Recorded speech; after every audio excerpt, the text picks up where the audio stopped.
Hey everybody, it's Mark here with New England Debate, and I had the pleasure of judging some rounds the past few days at one of the online tournaments, and I noticed something that I had seen before a little bit, but after asking around and inquiring about it, I'm discovering that this debate stylistic tendency is actually quite popular in the NCFCA, and it's driving me kind of crazy.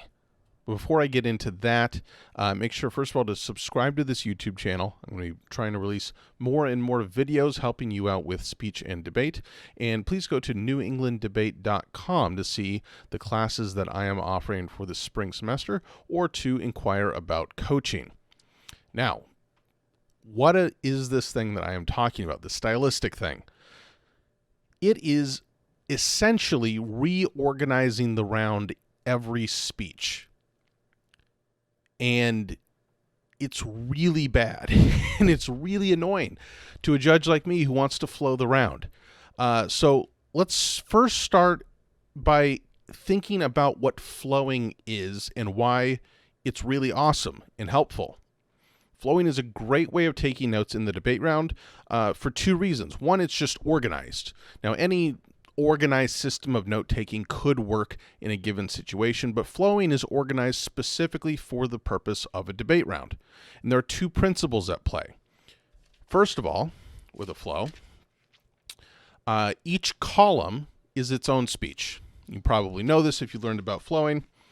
But the second main principle, in the reason it's called flowing, is that when there is a response to an argument, you put it next to that argument. And therefore, the arguments flow across the page. You can see here, this is the case side of one of the rounds I judged. So this is all the harms and advantages and such. There was a response. It got a response up here to that, and then the rest went across until we get to the 2AR.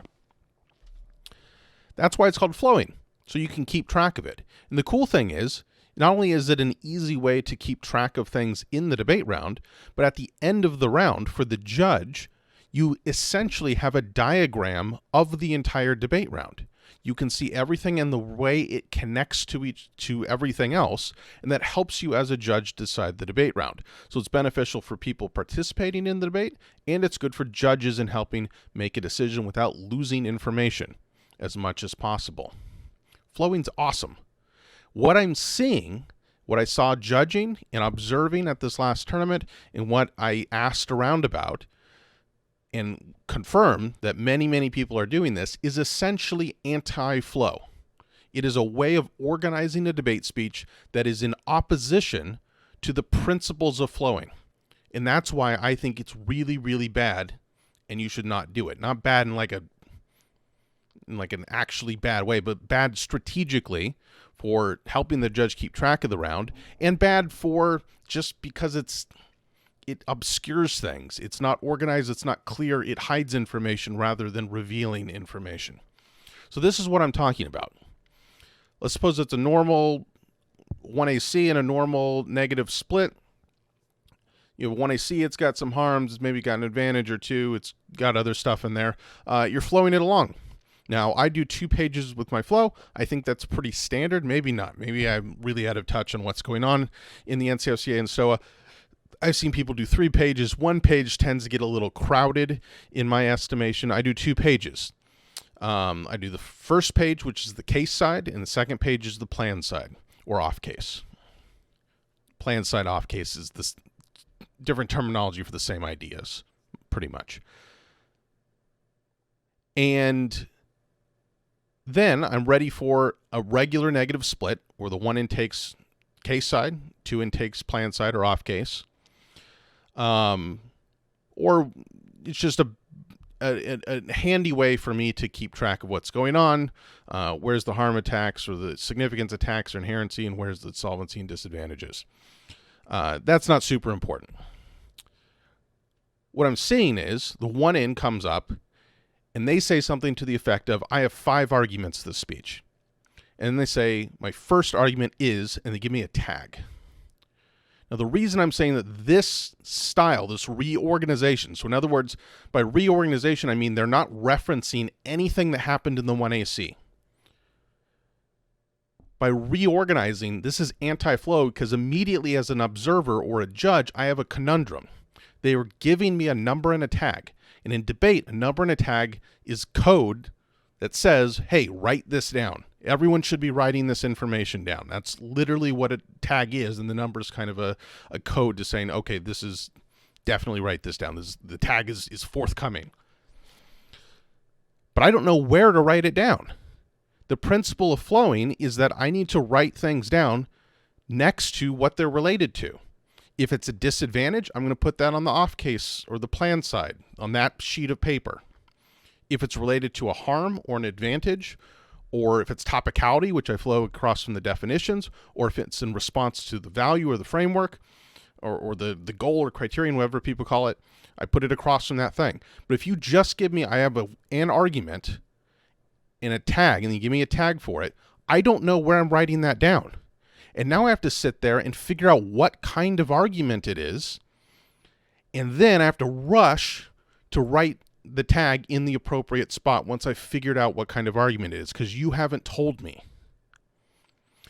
Now, I suspect there are two reasons why people have adopted this tactic, the stylistic tactic or organizational tactic. Perhaps I think it might have to do with trying to remove jargon. So not saying this is a significance argument or in response to a harm or this is a disadvantage. I don't buy that as a good reason. The downside to this is, first of all, honestly, most of your judges are probably going to know what those basic words mean. Most of the judges, as far as I'm aware, in NCFCA and Stoa are parents who at least have cursory debate knowledge, if not very, very high amounts of debate knowledge. I believe the NCFCA shoots for 33% community judges. I don't think they necessarily achieve that at every tournament. I think that's what their goal is. So best case or scenario, you're catering to 1/3 of your judges. And even those community judges, a good chunk of them have debate experience also. They're just technically community. Like, I register as a community judge at least sometimes. Sometimes they define what an alumni is, and it's like the last 5 years, the last 3 years, and I've been out of the league for like a decade. So then I'm not a parent, so I have to register as a community judge. I don't know. I forget what the classification was last time I did it. So if your goal is to eliminate all jargon, you're just catering for a very small percentage of the judges. And even if you do want to cater to that kind of judge, you can just explain the jargon. They're all pretty easy to explain. Maybe not inherency. Topicality takes a second. But I mean, disadvantage, it's pretty self-explanatory. Solvency, it relates to the word solving. Significance is about how important something is. Pretty straightforward. The other reason I suspect people are doing this is, and I remember hearing about a club that was attempting something like this way back when I was debating over a decade ago. I'm old. And I believe their reasoning was that they wanted to kind of take the rhetorical ground away from the affirmative. So now the debate is in reference to their arguments. First of all, you can kind of do that if your arguments are just good. And honestly, affirmatives just do that all the time anyways. Affirmatives just naturally, almost always, once negative arguments come out, they phrase everything in reference to the negative arguments. I guess unless the affirmative is also doing the strategy, which I did see. So maybe there's something there. I don't think it outweighs how harmful you're hurting the organization of the round and the judges and the other debaters' ability to track information. I don't think these are good arguments for this style. You should not be reorganizing the round, the whole round, every speech. And in one of the rounds I saw, pretty much every debater did it every speech. So the 2AC comes up and they say, I have 4 arguments this speech. And they say argument 1 and they give me a tag. And then like 5 sentences later, they tell me what they're responding to. And at that point, at one point, I'm pretty good at guessing, even though it's annoying. I was pretty good at guessing where to write things down. But at one point, I had written it on entirely the wrong spot. In fact, I had written it on the wrong piece of paper. I had to scribble out what I had written and rewrite it on the separate piece of paper. This isn't good. This is obscuring information. And it's not even good, like 4-point refutation, which is, I'm pretty sure, something that pretty much everyone learns about. Now, there are different ways of organizing 4-point refutation and categorizing it, and I know I do it slightly differently than most people, but I have never heard 4-point refutation where you give the tag first and then the signpost, because it makes no sense to do so. The job of the signposting, which, as a reminder, is either telling the audience, the judge and the other debaters, what you're responding to, or if it's like a disadvantage, that it's a disadvantage, what type of argument it is. And every argument's going to fit into one of those two things. If it's not directly related to something, it's a category of argument. Usually that's going to be disadvantages, topicality, solvency, and critiques and other off-case stuff if you're doing that, but that's not really relevant here. Just say what type of thing it is, and then the judge knows where to write down. You're either doing that or you're responding to something directly, in which case you can signpost the thing you're responding to directly. So if it's about harm 2, you can say, this is in response to harm 2. The point of doing that is to tell the judge where to put their pen. It's to tell the judge, hey, I'm about to say something that you're going to want to write down, and I'm telling you now where to write that down on the flow.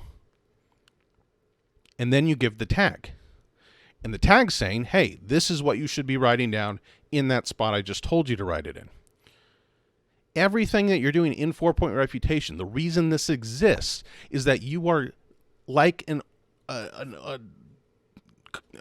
orchestra. You are telling the judge, you are guiding the judge's hand and telling them what and where to write things down to follow your speech. And if you do it really, really well, you can pretty much dictate what the judge is writing on their flow. It's awesome.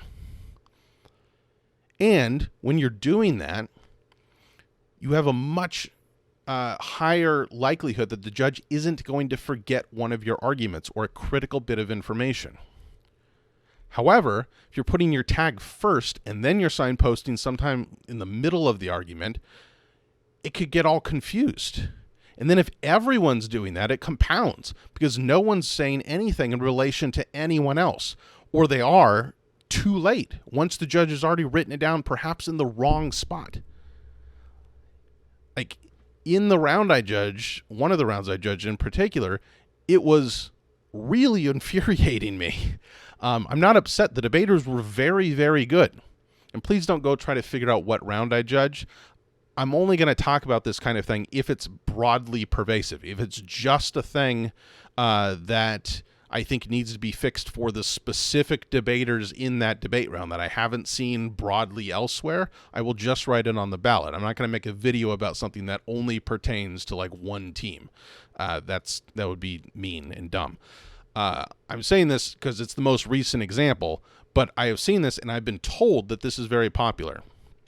It's really infuriating if you're flowing. And that's why I say that this style is anti-flow. It is doing something that is against the entire process of flowing around. Instead, what you should do, if it's off case, if it's not directly related to something in the 1AC and you're the negative team, just say the type of argument it is. So the only thing you have to change, instead of saying I have 4 arguments here, say I have 2 disadvantages, or maybe they're all disadvantages. Maybe you say I have 4 disadvantages. My first disadvantage is, and that's all you have to do differently. If it's like a significance attack against the harm, or it's a solvency point against one specific advantage, or something like that, say in response to harm 1, or in response to advantage 1. And then the judge knows where to write it down. It's that simple of a change. It's not that big of a difference from what you're doing, but what it does then, it makes the entire round more understandable, easier to follow, and therefore better. You're going to have better debates because the other team's going to be able to follow your arguments more easily. Now, you may say, well, if the other team follows my arguments, then they're going to respond to them better, and I decrease my chance of winning. First of all, not true, because you want the judge to understand the round, and if the judge doesn't understand or follow the round very well, because of you, they're less likely to vote for you. Secondly, trying to win a debate round by confusing everyone is just a bad way to try to win a debate round. Like, look inward, think about that attitude, and realize it's not the best thing to do. All right, I've been ranting about this a long time. It did make me a little exasperated, but hopefully you understand why the flow is so great now. It's not just a thing we do because, it's the thing we do because throughout the decades people have been doing this form of debate, this style of debate. Basically everyone's congealed onto this idea of, hey, we should track the information horizontally across the page. It makes it really easy to follow for good reason. No one's found a better way of doing it. And you want to try to make the rounds as clear and understandable as possible. By signposting first and then giving your tag, you are guiding everyone's pens and telling them exactly where and what to write down. And doing that effectively gives you so much control over the debate round, and it makes the debate round better. So, if you're doing this whole reorganization thing, which I think I mentioned, affirmatives are even doing it too, not just negative teams, try to wean yourself off of it. Your debates will be better. They'll be more easy to follow. You'll have better debates, all the stuff I said before. We got to stop this trend. I don't know where it came from. I don't know why it became popular, but it's just not very good. Now, I welcome to hearing arguments against this, arguments in favor of this style, this organizational style. I cannot think of very good arguments for it. The only things I can think of seem fairly weak when put up against the idea of making the round clear and understandable and easy to follow. I mean, that should be one of the highest priorities in a debate round. But if you have objections to this, leave it in the comments. I would love to discuss it with you. If you were taught this way or doing it this way, try to do it in a better way that holds to how the flow note-taking system actually works. Guarantee it's going to help you. Thanks for watching. I got more comments, more videos rather, I'm going to be making based on the speeches and debates I've seen recently now that tournament season's starting to rev up. So again, subscribe to this channel to see videos. I'm going to try to do something either here or written at newenglanddebate.com where you can also subscribe at least once a week. And I hope you find this information useful. Please spread it around, subscribe, all that good stuff. Talk to you later.